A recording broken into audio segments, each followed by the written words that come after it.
Planning a fishing trip shouldn't feel like a full-time job. With FishingBooker.com, you can find and book the perfect fishing trip within minutes. FishingBooker.com connects you with trusted fishing captains around the world. Booking is fast, easy, and secure, with access to verified customer reviews, loyalty rewards, and around-the-clock customer support. Everything you need to book with confidence is in one place. So head to FishingBooker.com and start planning your next fishing adventure today. Welcome back to Victory Drive, everybody. Okay, so this week we have a much different episode than usual. It's just going to be me sitting here kind of going through the topic of the day, essentially. It's kind of a throwback to the old single shot series I used to do back in the day, but then I realized I kind of don't have the bandwidth to do 2 episodes every single week. I did try. You got to give me that. I did try.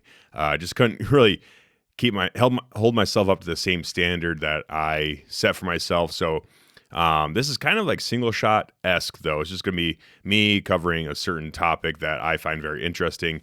And on being that it's the second week of the month, maybe that's what it'll be. Maybe it'll be, second week of the month. It's Second Amendment Wednesday, we'll call it. And I decided this week we will just kind of start at the beginning, because it seems like today there's, all this attack on the Second Amendment, whether you're seeing all the shit going on in Minnesota, basically just Minneapolis, but all the shit that's happening in Minnesota with Tim Walz trying to put forth assault weapons bans and magazine capacity bans and all that good stuff. I shouldn't say good stuff. It's actually bullshit, but all of that, what he's doing up there, and what Gavin Newsom has done in California, and what Hochul has done up in New York, all of this stuff, all these tramplings on our rights, especially the Second Amendment, seems like it's constantly under just a constant barrage of attacks from certain political affiliates or certain political parties. It seems like I really want to get away from using left versus right, that type of vocabulary. I feel like that kind of pits us Americans against each other, and I just don't like that. And I know plenty of lefties that do like guns and that are Second Amendment enthusiasts, and they just lean left, and that's totally fine. This platform, Victory Drive, I rag on the left a lot, and I am I guess quote unquote Republican or right leaning individual. I do rag on the left a lot just because they're constantly the party that's really attacking the Second Amendment. But I will say we have not seen near enough reinforcement from the right for the Second Amendment, especially as of lately. Whether you're looking at the stuff that Pam Bondi has said about, take the guns first and due process second, and Trump being like, yeah, that sounds good, and Trump banning bump stocks during his first administration, and all the way up to ICE shooting that guy for just carrying a gun to a protest. Now, you can have your own opinions on the matter, whether that was legitimate or not, or whether it was a good thing that happened, or whether that guy was a bad guy or a good guy, or however you want to feel about it. You can feel about it, but at the end of the day, it was just a guy carrying his gun to a protest.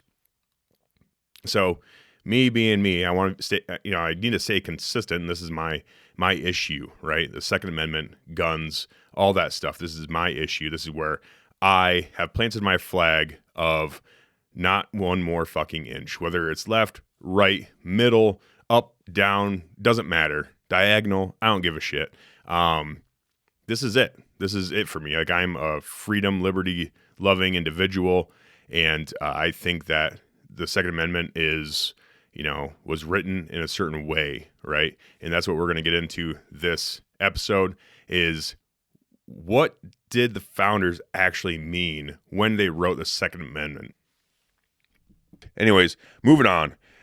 Victory Drive is brought to you by Grizzly Coolers. They're hard-sided coolers, soft-sided coolers, drinkware, apparel, and hunting blinds. So check them out. They are really, I'd say just the best in the biz, They keep your cold shit cold and your hot shit hot. So check them out. Use code WCB at checkout to save some coin and support the network.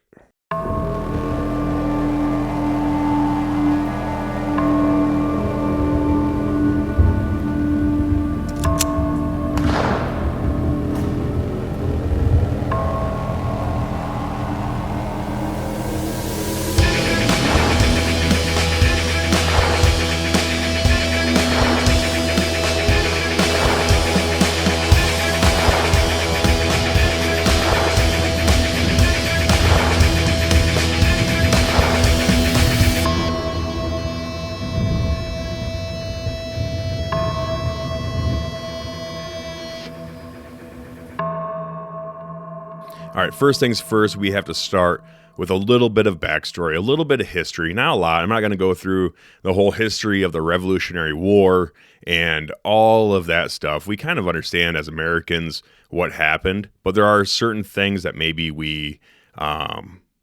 it'll put it into context a little bit better if we just jump back to the beginning and essentially before the formulation of America as we know it here today.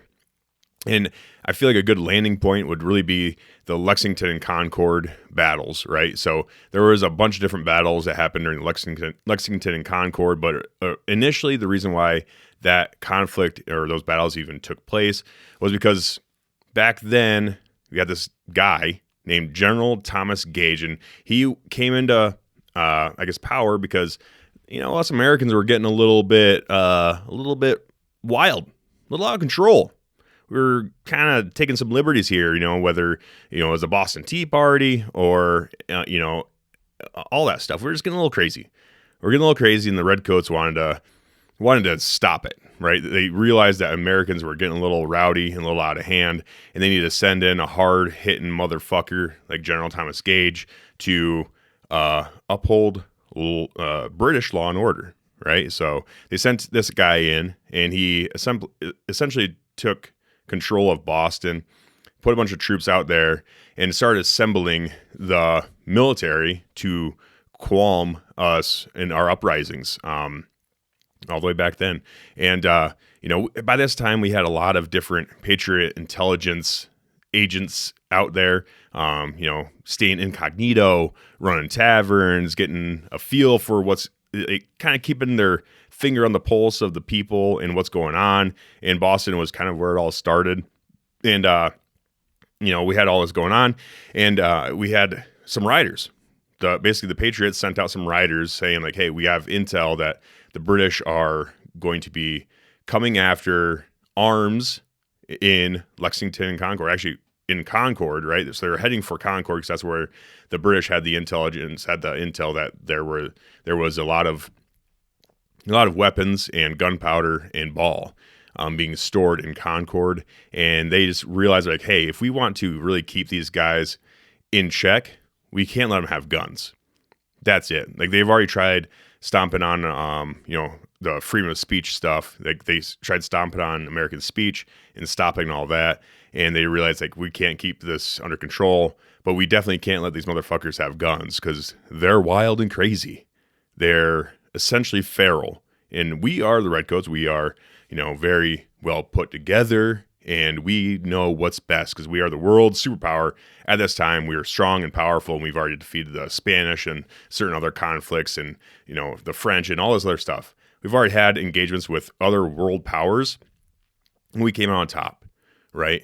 So Britain, they're the man. They're the fucking guys. They're on top of the world. They're strong and powerful, and we need to keep these subjects in check. And they started mounting, essentially raids on the people, and they were going to come after the guns. So intelligence riders get sent out. Patriot riders get sent out. We all know the story of Paul Revere and running and, hauling ass towards Lexington and Concord saying, letting everyone know, like, hey, the regulars are forming, beware, either take off or get ready to fight because they're coming. Anyways, the British make it all the way into Lexington, and, they were met with a moderate resistance, we'll say. So I think it was about 70 colonials assembled. They're like, fuck this shit. We're not going to let them take our guns. We got to make a stand right here, right now for America. Because if they start taking our guns and start handicapping us, we won't be able to fight back. And then we are really screwed. And then, all this thought, with the rebellion and the revolution percolating in this pot, just sitting there boiling. And we're going to lose it all if we don't stop them right here. So they assembled about 70 guys. They got out there and they're like, hey, we're just going to slow them down. There's not enough of us. We know that. I think there's like a couple hundred redcoats that are coming in hot. And they're like, well, we need to do something. We can't just sit here and let these guys seize our stuff. We can't just let them seize our guns and ammo and all this stuff that we've been collecting just in case. Now's the time. Now's the time to stand up to the big man on campus. So they assembled and they stopped him and they were like, hey, no, you're not coming any closer, buddy. We're here. Either you shoot us or you turn around and go back. Those are your options. They're sitting there. I like to, because there's not a whole lot of writings on this stuff. We don't really know exactly what happened, but when I'm sitting there imagining this stuff from happening, I'm just imagining, they're just like, fuck you guys. And they're like, give me your guns. They're like, fuck you. Give me your guns. Fuck you, buddy. I ain't giving up my guns. We're Americans. We have a right to self-defense. And these are wild lands out here in America. We got Indians and fucking bears and all sorts of stuff. We need our guns. And we got you breathing down our throats, trying to tax us to all oblivion. So we're not giving them up. Either you can turn tail and head back to Boston and get on that ship and get the fuck out of here, or you can come through us. Those are your options. And during that whole kerfuffle, someone shot, whether it was someone from the colonial side or someone from Britain's side. Someone took a shot, or maybe it was a guy in the bushes or a guy from the bar, or maybe it was a horse backfiring. We don't know exactly what took place initially to set this all in motion. But what happened is that the Redcoats opened fire on the colonials, and then they fired back. And there was a skirmish that came up here, so there's a little bit of a skirmish between the two. And essentially the colonials were like, we're outgunned here. We can't do this. So they took off. They retreated. We'll call it a tactical retreat. I'm not going to say they ran for their lives crying, but they made a tactical retreat to plus up their forces because they knew that there's riders still out there heading to Concord, letting everyone else know. And they're like, hey, there's going to be more of us assembling here pretty soon, hopefully. And we don't want to die here. Us 70 guys, we can be used later on in the war because there's definitely a war coming now. Definitely coming now. So we need to retreat and give up some ground to fight them when we're more well supplied and reinforced. So they back off. Troops then march on to Concord, and they get stopped at I think it's called the North Bridge, with like a few hundred colonials. There was some battles that were going on. Some of the British went into some other places and did some stuff. And essentially enough colonials then mounted up and met them and fucked them up, dude. Like, we won, dude. We got them. They took fire, took them Redcoats, turned them around, and the whole time they were retreating back to Boston, I believe, they were just harassing fires the whole way back, and they inflicted a very large amount of casualties on the Redcoats, and that's what set into motion the revolution. Those actions right there, those brave men taking a stance saying, we will not give up our guns to you. We won't give them up. That's what set this whole thing in motion. It set the whole revolution in motion and got all sorts of people, all types of pissed off at the Redcoats. And then, then we get the colonial army. We build up an army. We have a bunch of militias, and we start fighting the Redcoats, and we end up, long story short, winning the war. So, but it all really started in Lexington and Concord. That's really where this took place. So it all started with gun confiscation, and it ended with Redcoats turn tail, giving up, and saying, you're on your own now. Have fun with the Indians. We're out of here. Goodbye. Then America's born. And that's that. That's really the history that I wanted to go into. We can get into more of the history stuff later on in life if we want to, but as of right now, that's a good landing point for getting you into the mindset of what the founders really meant when they wrote the Second Amendment. So after the Revolutionary War ended, now we're in post-war, and we have this country. We have all these people. We have all these, Americans hooting and hollering. We won. We're free. We're free of the British authority. We can do whatever we want now. But everyone knows in the founding fathers of this country, they truly understood human nature. And they knew that we have to stand up a government. And then they were talking about this stuff before, even before the revolution. We're like, if we were free of British rule, how would this country look? But a lot of stuff happened post-war, and there's a lot of decisions that need to be made. Were we going to have a strong central power, a strong central government that governed the whole land, like kind of willy-nilly? Or are we going to be, self-represented democracy? Are we going to be a full-fledged democracy? Are we going to be a republic? How is this country going to look? And how do we maximize freedom while also keeping law and order in this country? Like, how do we do that? And it's a very tricky subject, like very tricky. That would be the hardest part. Like, fighting for your freedom is the easy part, honestly. A lot of people died, and it's very, a lot of casualties, but honestly, they had something to fight for. They had a goal. And once that goal is reached, this is where, empires or countries or new powers, new stuff, like innovative new things, this is where rubber meets the road. This is where they fall or rise. And the founding fathers had a really big question. How is this country going to look post-British rule? So there's a lot of talk, a lot of people talking back and forth, and a lot of deliberation on how they're going to frame the new country and protect it, but also emphasize liberty for the individual.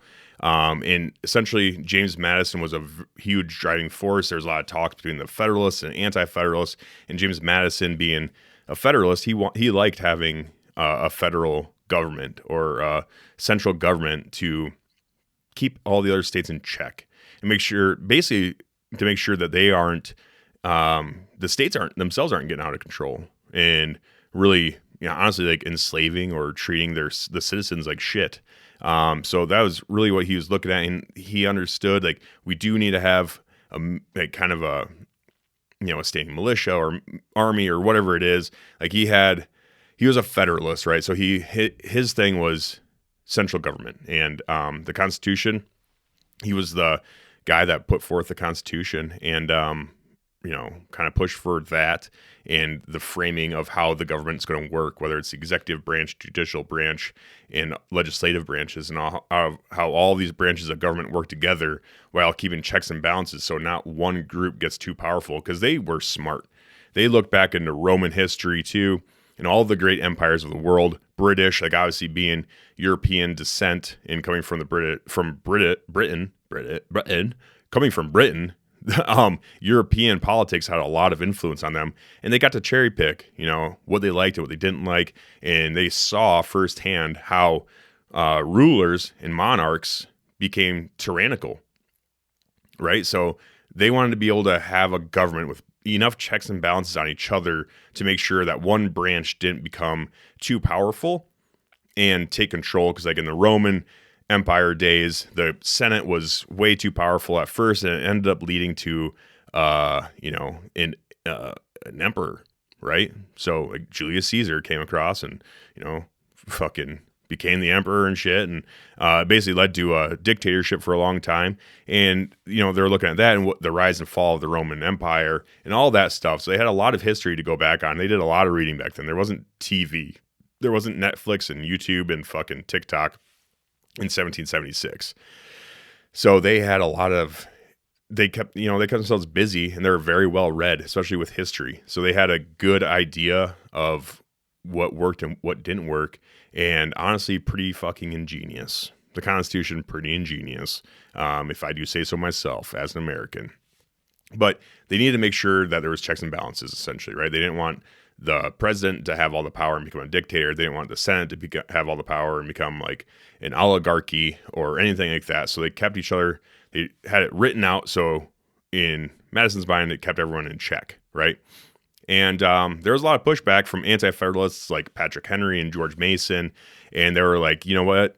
I just don't see this working out. You know, they were individualists. You know, they saw it. They're like, okay, well, this can become too powerful, and they're gonna end up not listening to their constituents, because why would they? You know, unless there was something else written down to be the law of the land. And that's really what led to the Bill of Rights.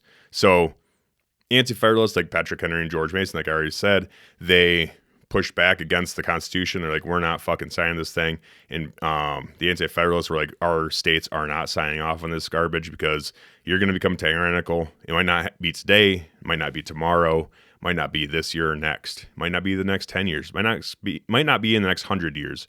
But we need something saying that the rights of the individual is protected.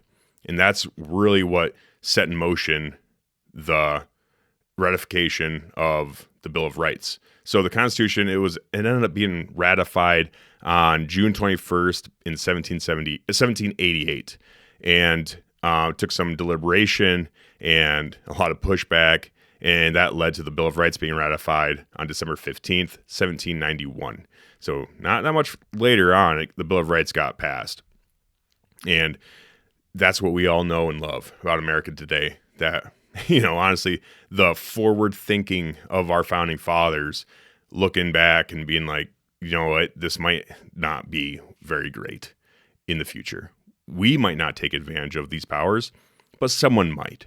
And if looking at today in 2025, you know, even with the Bill of Rights being written down as explicitly as it is, we still have politicians that are fighting tooth and nail to take that away from us.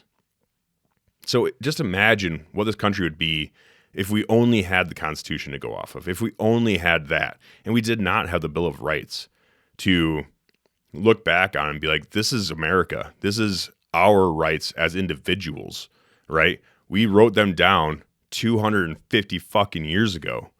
Like, this is what we hold near and dear to our hearts, and it needs to be written down and not fucked with, right? And that's why it takes so much. I think it's like a super majority to amend an amendment, to change an amendment, to change that kind of stuff. And that's very, very hard. It's got to be completely different change and completely different world in order for that to happen. Or we just get a lot of shitbags in office that really do want to strip us of our rights. So honestly, looking at it now, it's like it's helped keep this country in check for over 250 years, which is great. But it's not, we can't relax. As a citizenry, we cannot relax against the politicians, against the people that are supposed to be representing us. And more today, we are all realizing that the vast majority of these guys out there in politics, in the Senate, in the House, in the executive branch, our president, do they actually have our best interests in mind when they make decisions? A lot of times it seems like they don't. A lot of times it seems like they have their own best interests in mind. And could you imagine where this country would be if we didn't have this kind of stuff written down? It would be absolutely insane. Absolutely insane. So thank God that they had the forward thinking to write this stuff down. So as for the purpose of the Second Amendment specifically, like there's a lot of other amendments in the Bill of Rights, but we're just going to hone in on the purpose of the Second Amendment for the show, obviously being Victory Drive and being a gun show, essentially. We're going to hone in on the Second Amendment specifically. So let's just start with, what is the Second Amendment? Let's just go ahead and quote it here. A well-regulated militia, being necessary to the security of a free state. The right of the people to keep and bear arms shall not be infringed. That right there is the Second Amendment. Right there. So breaking it down, we've seen a lot of people, you know, anti-gun lobbyists and people of that nature. They have looked at this and somehow I don't know if their reading comprehension was lost in second grade or what it was, But they look at that and they say, oh, a well-regulated militia being necessary to the security of a free state. Okay, sounds good. The right of the people to keep and bear arms shall not be infringed. They're lumping that all in for a well-regulated militia. So to break that down even further, right, these anti-gun lobbyists are looking at a militia being like the National Guard, right? So they're looking at the National Guard being like, well, there's our well-regulated militia. They have arms. They are bearing arms. They are citizens. They're citizen soldiers, So as long as they have guns, then the people that are not in the militia, actively in the militia, in the National Guard, Army Reserves, whatever, everyone outside of that, they shouldn't have guns because that's the militia. That's the well-regulated militia. That's what they say. That's how they try to frame it. But when you actually look at what the founding fathers were thinking when they wrote this down, they meant a militia as in being the people. Me and you, everyday normal citizens, are the militia. We are the militia. The National Guard, God bless them, they are a state-funded, state-ran organization, a military branch, a part-time military branch. And that is not what we were talking about when they wrote this down. They were looking at this as being like, we are a well-regulated militia, and we are necessary to the security of a free state, and we have the right to keep and bear arms, and it shall not be infringed. That is what they meant. And it was clear, so clear to the people of the day, right, when they wrote that down. And it was clear then, and some people try to spin that around today when, and it's like, granted, I get it. Back then, they spoke kind of funny. They spoke a little differently than we do today. But it does not take it doesn't take a very high reading comprehension to read that and be like, okay, a well-regulated militia being necessary to the security of a free state. Got it. But also, the right of the people to keep and bear arms shall not be infringed. So the first two, so a well-regulated militia, being necessary to the security of a free state. Boom. That's one. The right of the people to keep and bear arms shall not be infringed. That's two. That's two parts, essentially, to the Second Amendment. But also, we are the militia. That is the most important thing. The founders envisioned America being all military, essentially. Like, we are the military. They didn't even believe in, after the Revolutionary War happened, they didn't even believe in a freaking standing army. Like, they're like, disband the army. We don't need them because we are the army. We are the militia. We are the Minutemen. And we are the security to this country, American citizens. That's what they were envisioning for this country. And even George Mason, the man that pushed for the Bill of Rights, he said this: I ask you, or no, maybe not. Let me try to see it in a voice that he would have. I ask, sir, what is the militia? It is the whole people, except for a few public officials. So we, the people, we are the militia. We have the right to keep and bear arms, and it shall not be infringed. It was crystal clear then from George Mason's words, and honestly, to the writing of the Second Amendment. It just makes obvious sense that it was not meant for just the military to have arms, right? Especially since you understand that they had such a big distrust of having a standing army in the first place, which eventually happened anyways. Like, after the Revolutionary War, honestly, they disbanded the army pretty much all the way down to nothing. And they didn't want a huge standing army because they understood that a government could turn that military against its people very quickly, especially if they're unarmed. So they really wanted us to be the defenders of freedom in America as a whole. And honestly, like, that's, to me, that makes total sense, because that's why this country is so different than every other country, because we do emphasize freedom and duty and responsibility and all those things. Those are held with the utmost virtue, right? So with all that said, when you hear gun grabbers use the terminology like assault weapons or weapons of war and all that kind of shit, you gotta understand, like, that is exactly the arms that the Second Amendment protects. It is exactly assault weapons and weapons of war that they were there to protect. Like, what did we use? Like, they also like to try to say, oh, well, Back then, they only had muskets and shit like that. Like single shot, fucking inaccurate muskets. Well, that's what the British had too. And matter of fact, a lot of Americans had better rifles than the Continentals and the British, like the actual quote unquote professional military. There's a lot of people out there that had, Kentucky rifles that were very accurate for the day. They were just rifling the barrel was a huge technological advancement in accuracy. And, it wasn't a lot of them, regular military folk were using just smoothbores. So this is exactly what the Second Amendment protects is quote unquote assault weapons and quote unquote weapons of war.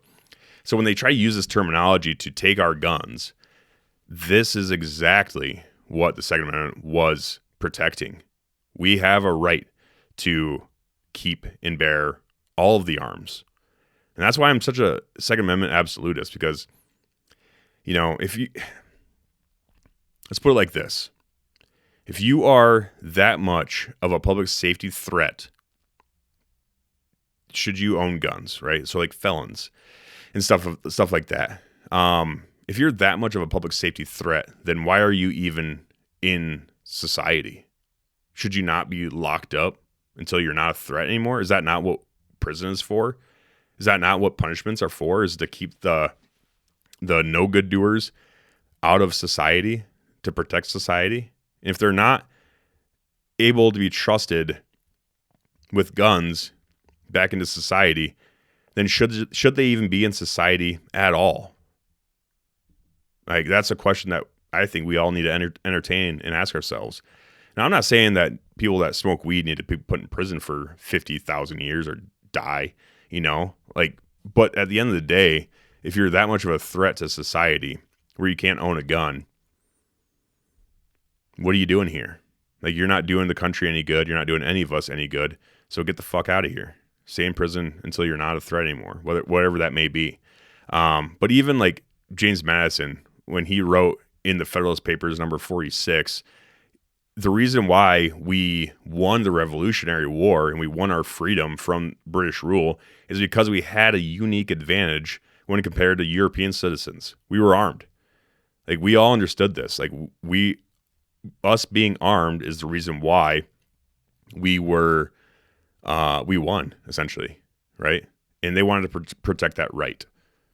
And also, a lot of gun grabbers like to say this stuff too, because they understand that hunters and gun enthusiasts kind of go hand in hand. So they'll try to soften their tone when they say like assault weapons and weapons of war. You don't need an AR-15 or an AK-47 or something like that to hunt. We're not coming after your hunting guns, your shotguns, your rifles, and that kind of stuff. We're not coming for that stuff. Just the ones that really hurt people, that hurt a lot of people, that can shoot, 100 clips per pull trigger, whatever those retards like to say. Like, that's not what's being protected. Hunting was a way of life back then, but it was not an inherent God-given right, like owning guns and having your right to bear arms.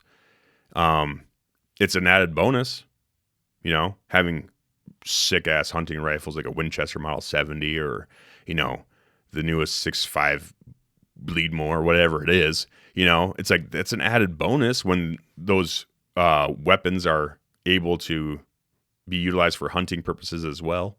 That's a good added bonus. But the real reason is to be able to protect ourselves from other people, from dangerous individuals, and be the last ditch effort to defend ourselves against a tyrannical government.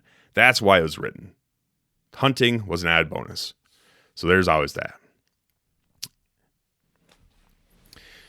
All right, and the last reason for the founders, for them writing the Second Amendment, was honestly the political reason, right? So after James Madison and all the Federalists, and after they drew up the Constitution of the United States of America, they realized, like, oh, geez, we have a problem here, boys. We have a lot of guys that are not happy with having a centralized government. They're not happy with this federal government talk that we wrote into the Constitution. Whether we wrote it well or not, they're not happy with it. And they won't be happy until they get a separate set of amendments written down that protects the individuals from the government should it become tyrannical. Because let me tell you guys, like we talk about conspiracy theorists today, like these guys were the ultimate conspiracy theorists. Like they had major trust issues, and I totally understand, because the British living in America under British rule must have been not great. Wasn't a good thing. They took advantage. They sent us over here to tame the land, and so they could strengthen or like plus up their coffers back in Britain. And we just had enough of that, and we were stomped on by the British for far too long. So they had trust issues. So the last reason is honestly a political reason for the Second Amendment being written down. And with dissidents like Patrick Henry and George Mason, they were very politically influential, and they refused to sign any constitution, ratifying any constitution without explicitly protecting the rights that they understood were inherently granted to us by God. They didn't believe these rights were granted to us by a piece of paper or by a person or a group of people. They understood that these rights were inherent. They were God-given rights to human beings. But obviously they can't control what happens around the world. But now they are in control of what happens here in this land that they just fought and bled for. So they wanted it written down. Like, we ain't doing that until you write the stuff down that we want to be protected, and make it very hard to be changed ever. So with all that said, James Madison's like, hey, it's not that I don't like this stuff. It's not like I don't like the freedom of religion and speech and, right to assembly and all these things. Like all of the founding fathers understood that those were important, but they were under the assumption, I like to think that they were under the assumption that those were so obvious and so clearly inherent rights that there was no reason to write them down. But thankfully, certain guys were like, no. We see where this is going, and this could end up not going very well. So we need all this stuff written down, even though it's pretty obvious and it's all, obviously a right that to us as individuals and everything else. But it's also to protect themselves for their future generations. Like they're looking at themselves and like, yeah, okay, we know that this stuff is true and real and good, but we need it written down for future generations. So when they wrote it all, they got it all written down, and just like, where am I going here? Fuck. Flip my pages on accident and I lost it. But yeah, so they understood that they were inherent rights, but they needed them written down, and they weren't going to sign and ratify the Constitution unless that was all written down and clear, black and white. And even with all that, even with it being written down in black and white and obvious and clear, we still have people out there that are trying to disarm and neuter the American population, which is absolutely astonishing. With all of that said, it's absolutely insane to me that we still have this going on and we still having this conversation about it. It should be obvious and it should be understood, but this country being built by a bunch of angry Protestants and getting trampled on by the British Empire, they're like, nothing's really that clear and obvious, and we might have issues later on in life. We want this thing to last. We fought and bled for this land. We want this to last. So they had it written down. And there you go. Bill of Rights is ratified. So in conclusion, we understand the history. We understand the why. We understand the importance of having the Bill of Rights written down in addition to the Constitution of the United States of America. And we understand why it was written down so fast and why it needed to be ratified so quickly. Right in the beginning of this country being framed, essentially, right? So we understand the importance of it, and we understand now that these rights aren't given to us. Like I've heard people say, oh, these rights are given to you by on a piece of paper. It's like these rights weren't given to us by any human being or any person. It wasn't from George Washington. It wasn't from James Madison or George Mason or Patrick Henry or Thomas Jefferson or any of them. It was given to us by our almighty creator.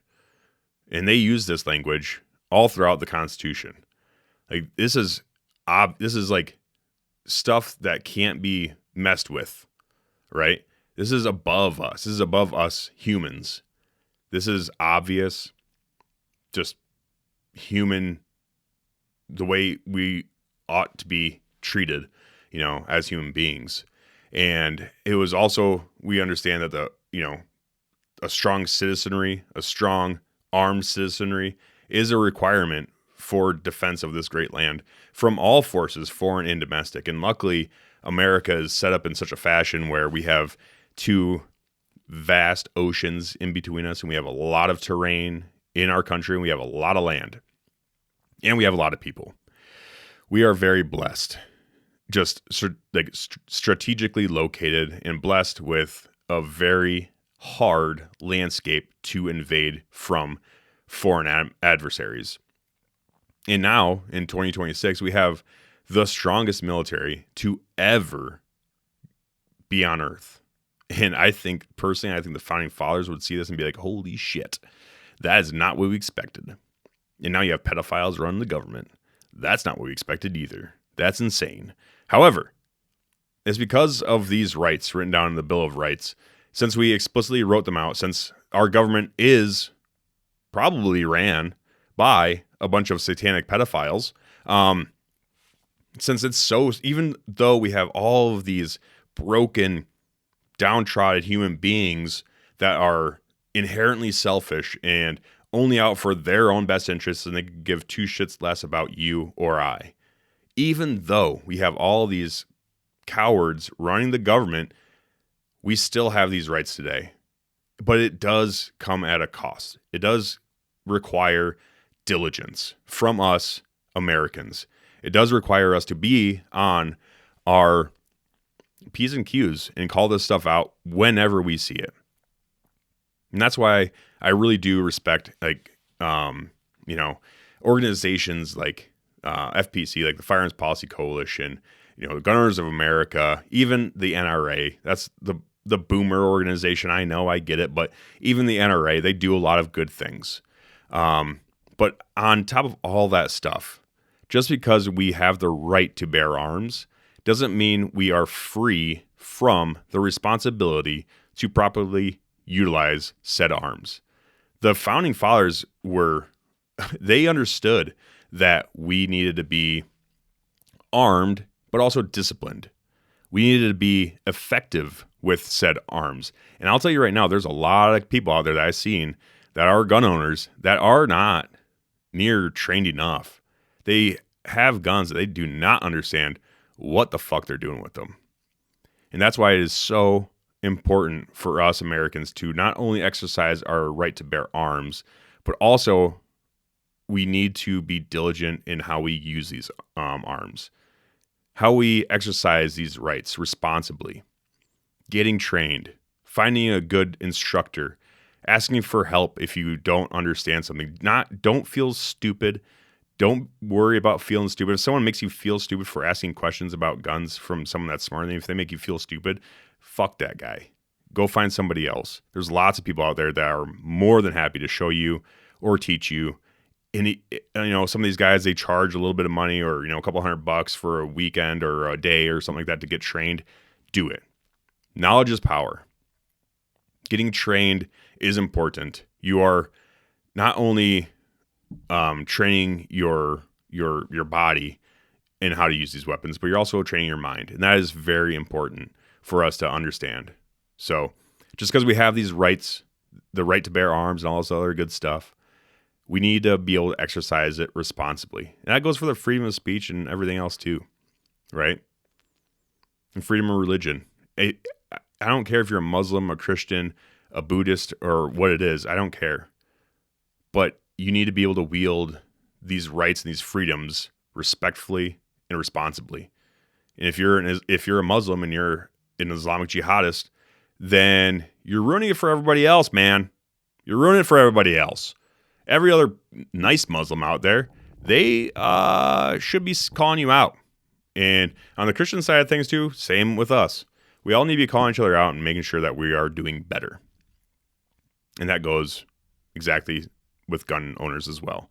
If you see someone out there exercising their right to bear arms, and they're doing it like a dumbass, they need to know. So we need to call them out and be good with that. And if you do get called out, just take it with a grain of salt and move on and get better. Because at the end of the day, if the government does turn tyrannical or we are invaded by a foreign adversary, it is going to be on us as the citizens, as the militia, to protect this land and our freedom and our kids' freedom and our kids' freedom.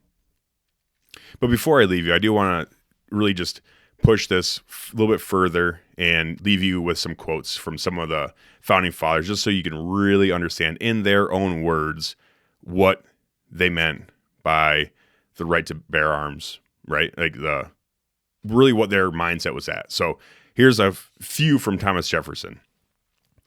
He says, "No free man shall ever be debarred the use of arms." Okay, pretty obvious. And he also says, "I prefer dangerous freedom over peaceful slavery." This is the mindset that they were in when they wrote this kind of stuff down. And there's a whole bunch more of them. Like George Mason, he also says, like, to disarm the people is the most effectual way to enslave them. Like, there's all sorts of awesome quotes from the founding fathers. And those are just a few of them. But I would love to see more and more people really go back and look at put yourself in the minds of a colonial American back in the 1700s and really understand where they're coming from when they wrote this kind of stuff down. And then when you hear somebody calling for confiscation of firearms or bans or whatever it may be, you are much better armed, if you will, with knowledge to exercise the First Amendment to call them out and say you're wrong. You do not understand American culture. You do not understand what America stands for. So you are no good, sir. So with all that said, I really hope this was informative. I don't know how long this really exactly went or how long these are going to be in the future, but I really just want to kind of push forward this Second Amendment stuff, because that's something I'm honestly really, really passionate about. And I could go on for hours about it, so it does make it a little bit easier for me to sit down and talk about this kind of stuff, because it's something that I'm very interested in. And as a firearms podcast or something like that, I think it's good to go back and re-examine some of this stuff and really understand the Second Amendment and what it was written down for. So thank you all for listening. I really appreciate you. Be safe out there.